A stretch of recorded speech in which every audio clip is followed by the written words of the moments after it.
I just want to introduce myself. My name is Nicole McMahon, and I work for LA Unified School District, and I'm actually in the Crisis Counseling and Intervention Unit. And I'm one of the supervisors for the Mental Health Evaluation Team. And today we put this presentation in collaboration with two of my officers, Officer Serrato and Officer Fonseca. Unfortunately, they're not able to be with us today, so we actually pre-recorded it. And I'll go ahead and get started on the recording. I'll give it another minute and then I'll go ahead and start playing. I'll take all the questions at the end. Feel free to ask questions, but I will be taking them at the end.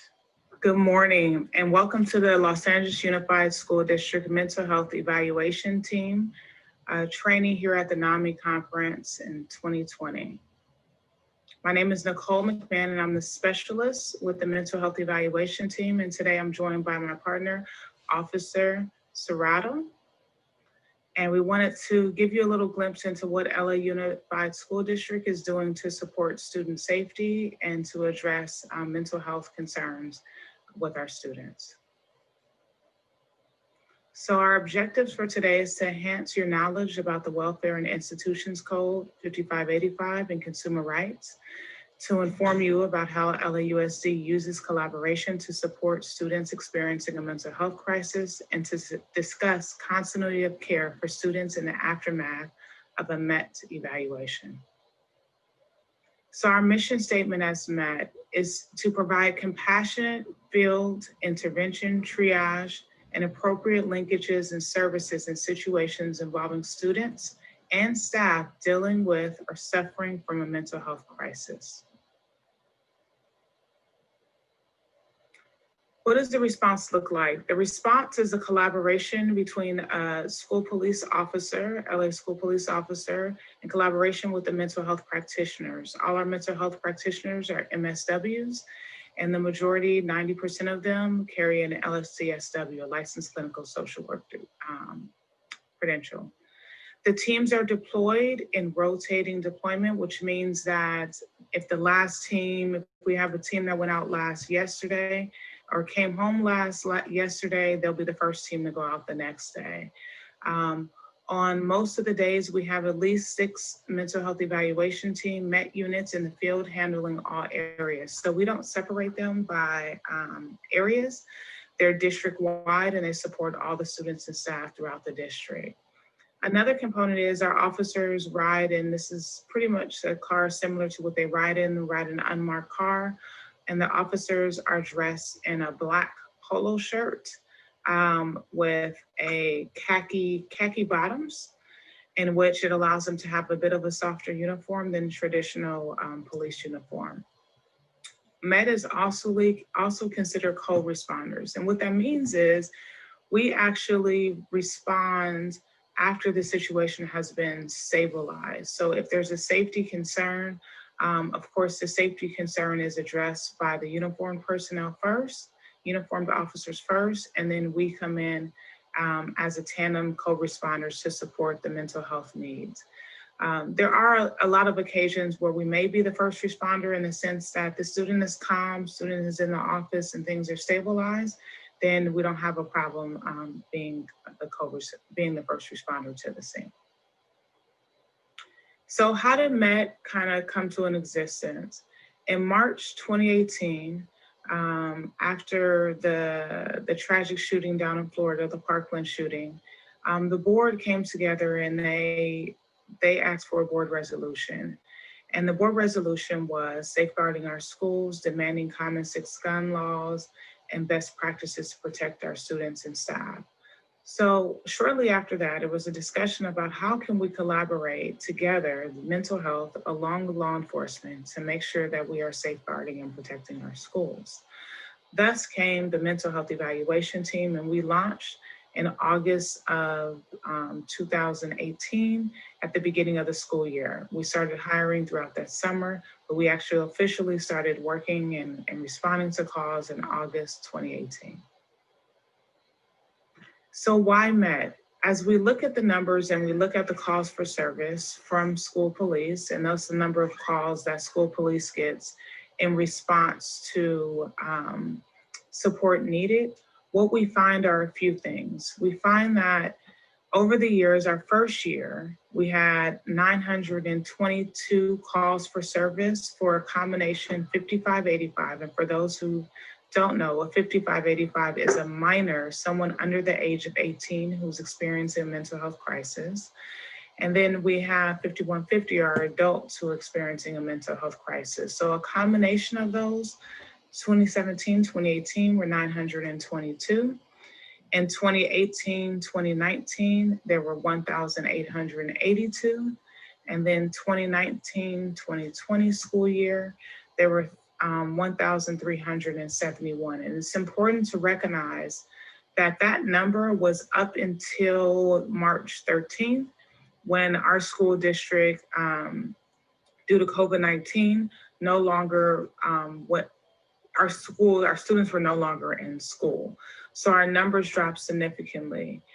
We have what's called an I-STAR system in LAUSD, and I-STAR stands for Incident System Tracking Accountability Report. And that's where we document any concerning behaviors, and what ends up happening is that's where suicidal behaviors.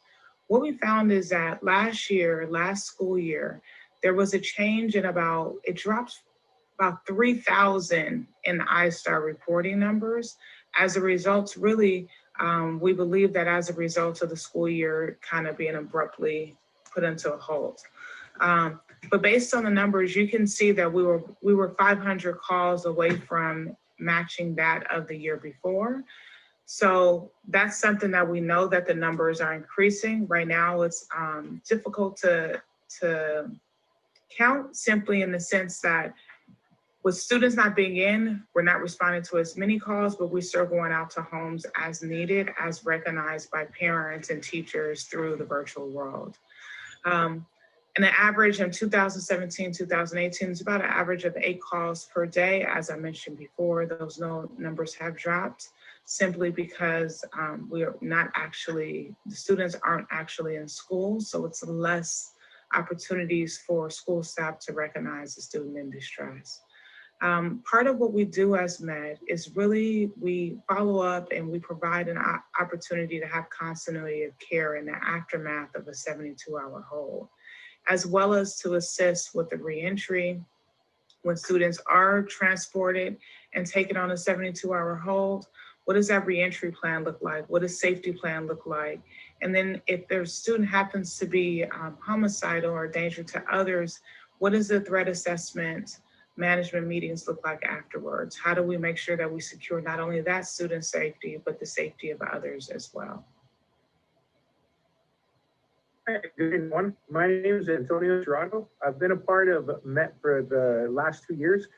And what I'm going to be presenting on is the actual code described in the Welfare and Institutions Code, 5585. This code defines what you need and what needs to be done when a minor poses a danger to himself, danger to others, or is gravely disabled. Now, being a school police officer, the people that we service the most are minors, right? We're assigned to schools and we come into contact with them all the time. Our officers in the academy usually get a fine description of what the 5150 code is, which is the adults. But a lot of our officers and even municipal officers are very confused when it comes to minors.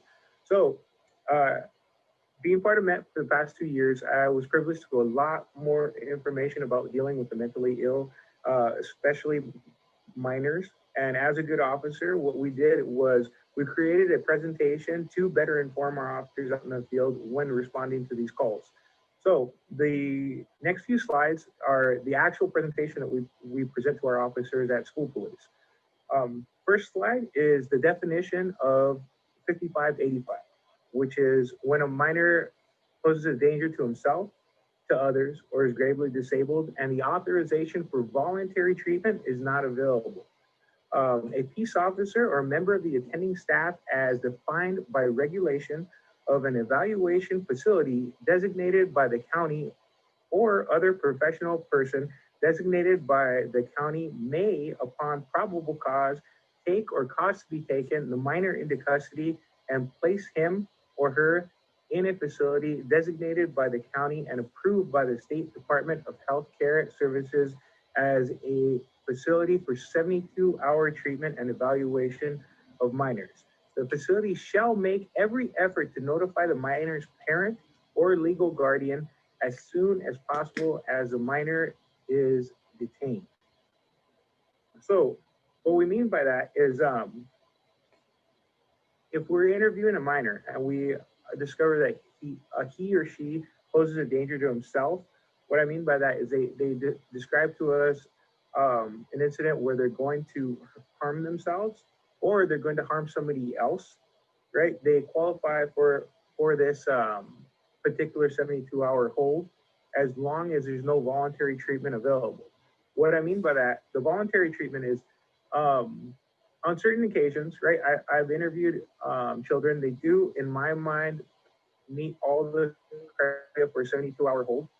And when I describe this to their parents don't believe me, or they mistrust me and disregard what I'm telling them or what my partner is telling them.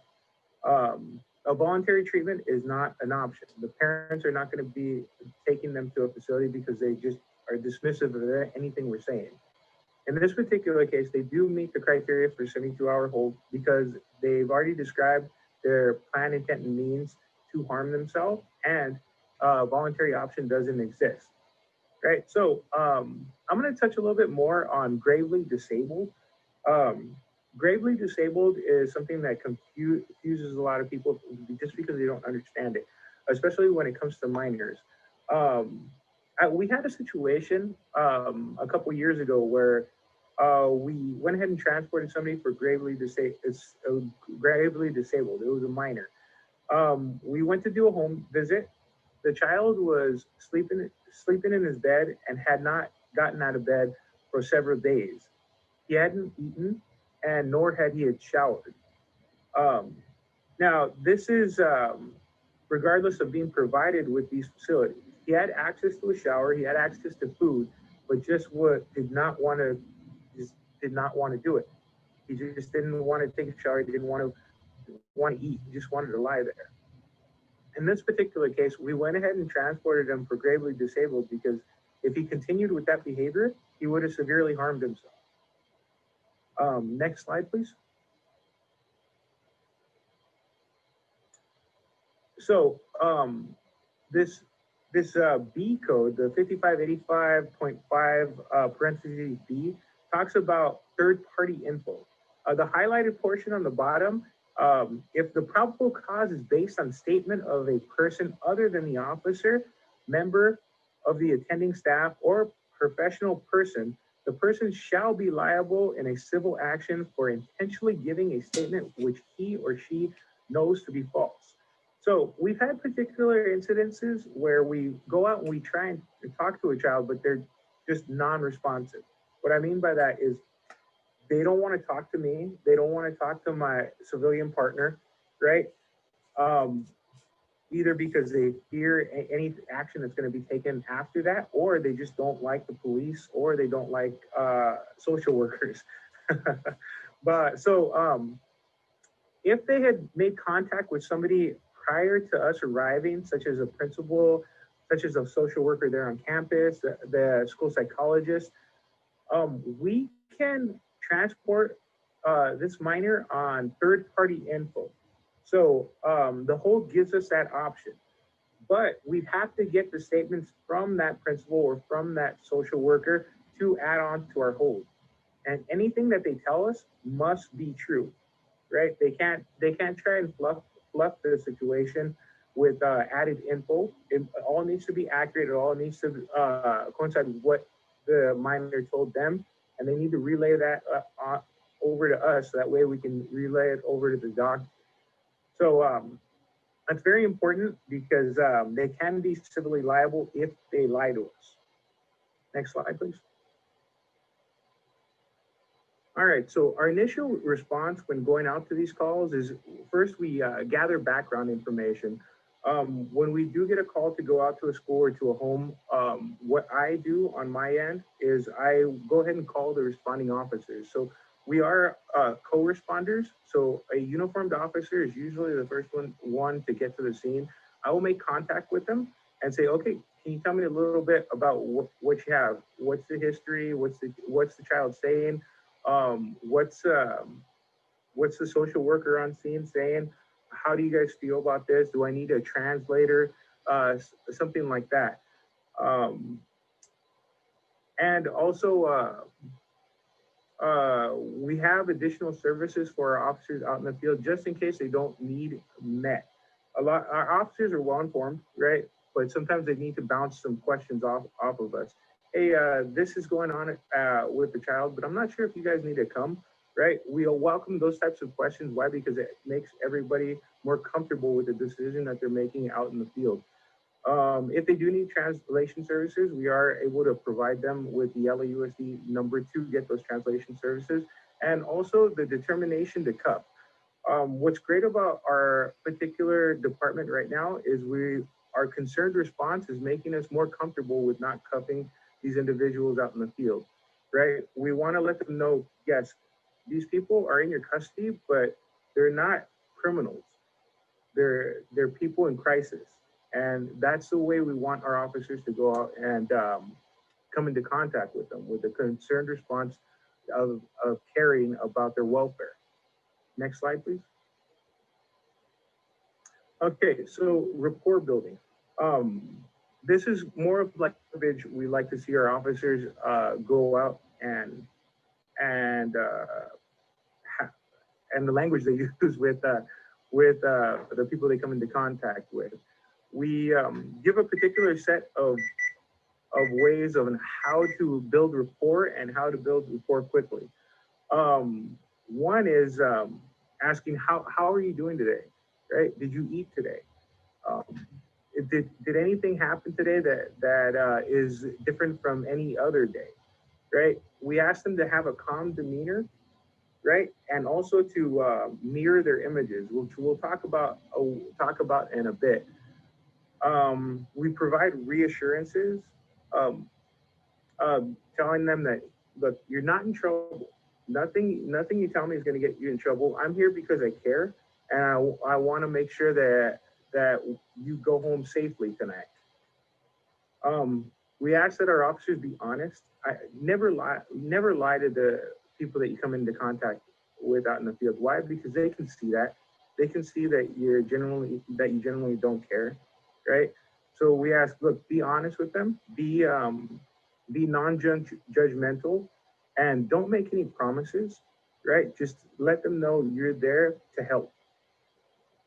Next slide. So active listening, it requires the listener to fully concentrate and understand and respond to what's being said to them. What I mean by that is when you're actively listening to someone, they'll tell you something. Well, today wasn't a good day. What I usually say after that is, oh, today wasn't a good day. I repeat what they say. Why? Because it lets them know, hey, I just heard what you said, right? And I want to know more about what's going on.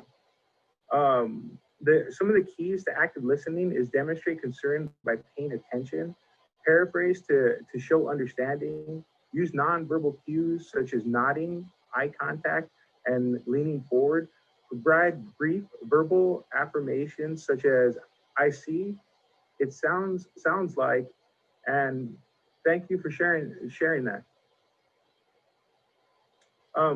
You want to make sure that you have open-ended questions. That are designed to encourage a full, meaningful answer, cannot be answered with a yes or no, but with specific detailed information. Closed-ended questions encourage a short or single word answer.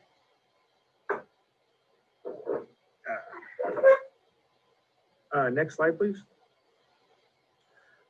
So paraphrasing. It shows you understand what is being said well enough to state it in your own words. Helps the person feel heard and understood.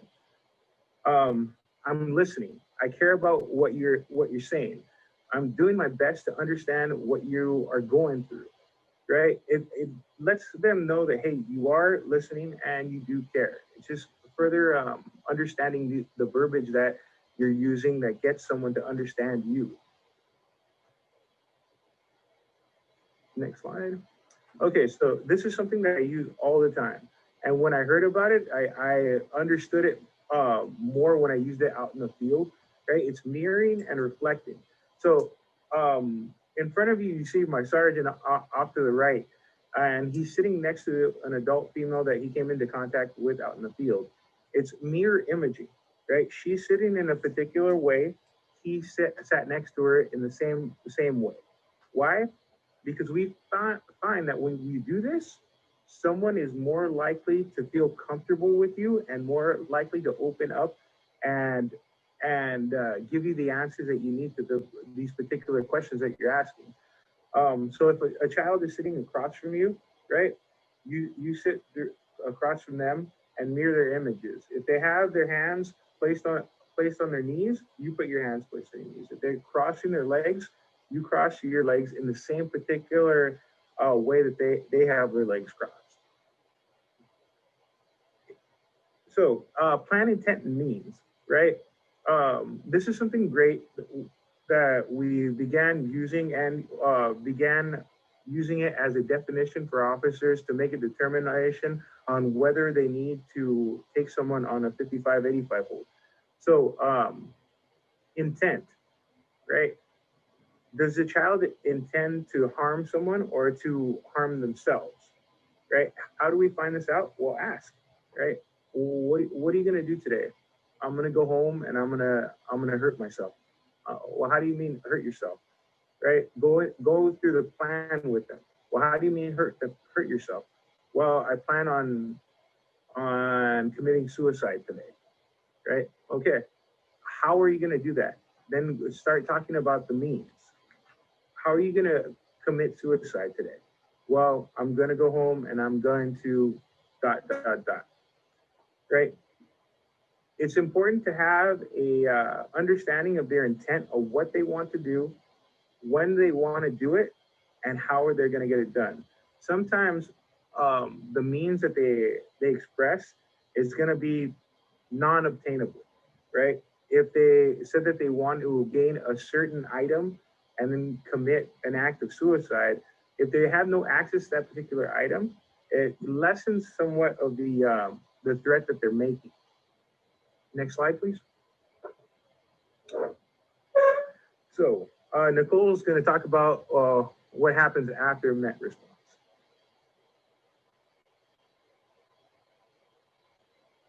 So once we've made a determination in terms of the mental health evaluation team has determined, or the officers in the field have determined that, you know what, the student either needs to go or doesn't need to go.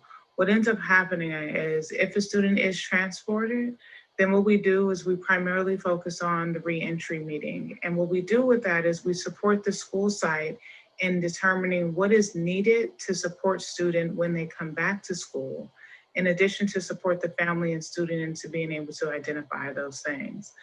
Whether it be like a change in classes, a schedule change, modifications to the schedule, lockers, pick up, drop off, to figure out what the stressors are and how to support. And that includes safety planning.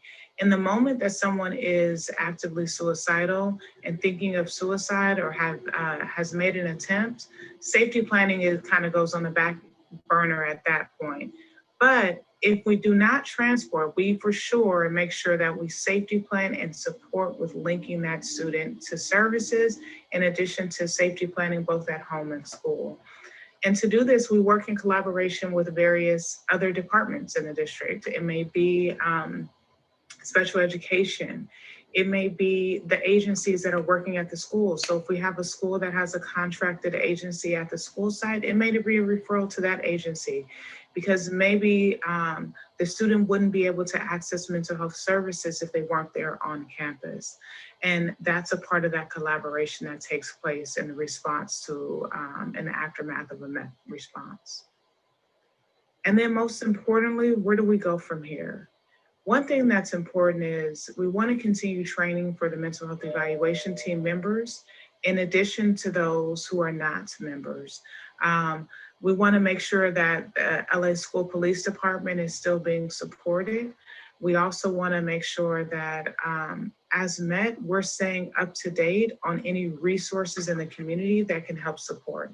So whether it be victims of crimes, many of our students have been victims and their families have been victims of crime that have led to their thoughts of suicide. It may be that the student has disabilities, and it may be a linkage to regional center or various different resources. And then of course, commercially sexual exploitation of children. We wanna make sure that our students that are high risk, and if we're doing the assessment, we hear some key things. Of course, we do our child abuse reporting, but to also make sure that we are staying abreast on what signs there are to say that somebody might be a CSEC victim or be a target. In addition to that, we go out and do a lot of training for LAUSD staff and community partners to make sure that they have access and they are aware of mental health evaluation team, on what we do, what resources are available. We've done over 100 trainings to over 3,000 different individuals. So we go from community partners, those partners that are in our schools, and let them know, because our services are available to them because they're working with our students as long as the kids are at school or at home. As Serrato said, we actually focus on training the patrol officers because we recognize that MET can't be everywhere all the time. And we want to make sure that our officers are supported, our officers have what they need. And then in addition to that, we also make sure that we enhance our relationships with the local mental health emergency responders. So down here in Los Angeles, it's the Department of Mental Health. And so we want to make sure that we keep in contact with them and make sure that we are working in collaboration when needed. And then in the hospitals as well. So we wanted to provide this opportunity today for you all to see kind of what the future of police work and collaboration can look like when working collaboratively with mental health professionals, particularly in a school setting. And then lastly, are there any questions? Wanted to give you now an opportunity for us to review the Q&A and answer any questions you may have. So thank you. I'm going to go ahead and I can answer any questions either live or in the chat that you may have. Now is the time. Thank you for being with us to ask any questions you may have.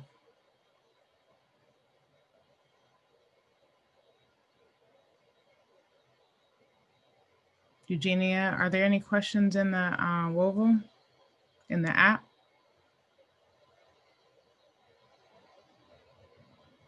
You can go ahead and unmute yourself if you have any questions.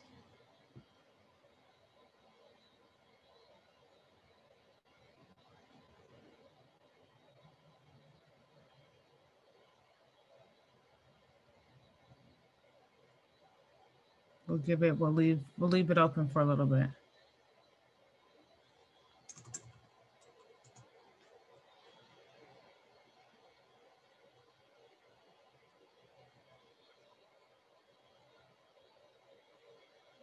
Any questions about the work that we're doing down here in Los Angeles?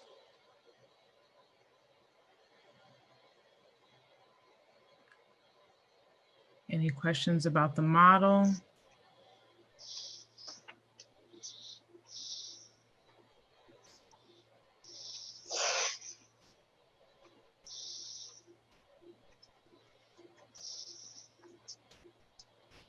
No? My moderator will unmute you if you have any questions. Something super vulnerable and like we're talking about something and there's this like everyone showed really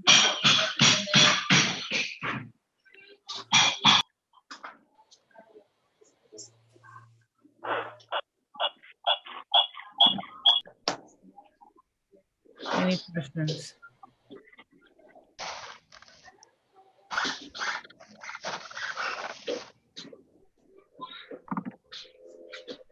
I want to give a shout out. I see some of the team down there in Los Angeles.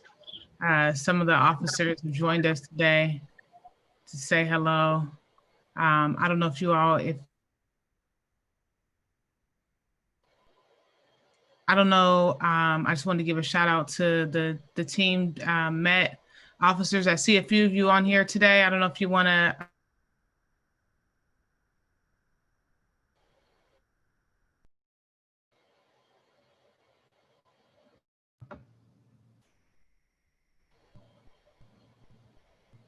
Hey, Nicole. Hey, Silas, how are you? What is going on? First of all, fantastic presentation. Whoever these Met guys are, they really know. They look like they know what they're talking about, and they look like they're really skilled at what they do. Thank you, Silas. I'm glad you're one of those guys. Thank you. Thank you. Anybody else have any comments? Or I do want to say this. We are sensitive to the language that we use. I know that Serrato said committed suicide. That's something that we continue to work on. We say die by suicide down here. That tends to be our language. I think he just had a mishap in the presentation, but I did want to acknowledge it because I didn't want it to be offensive to anyone. And I wanted to make sure that we were sensitive, and I acknowledged that that error in the presentation.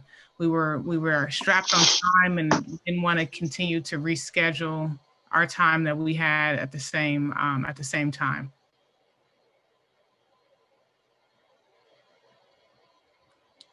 Any questions? Gina, if there are no questions, I'm not. Yes, someone had a question. I was just going to say I gave you guys the ability to unmute yourselves. So if you have any questions for Nicole, please ask away. We have a few minutes still. We have a couple more minutes.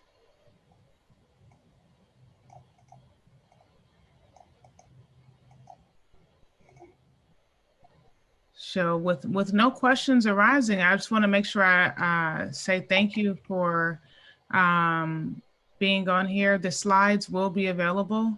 The actual presentation will be available. It'll be on the app for your viewing later as well. Okay. Eugenia, did you want to close it out? Just put something out. Yep. Are the slides going to be available? Yes. They're NAMI West LA and work closely in the school system within the silence program. So we appreciate your work. Thank you so much for that. We want to, whenever you want us to get in contact, feel free. You can message, send me an email, and we can touch bases and try to work collaboratively, but that's great. Nicole, thank you so much for taking the time to present this useful information. And again, they can always email you. Thank you so much. I'll put my email in the chat. I'll actually do that now for everyone. Yeah, that would be good.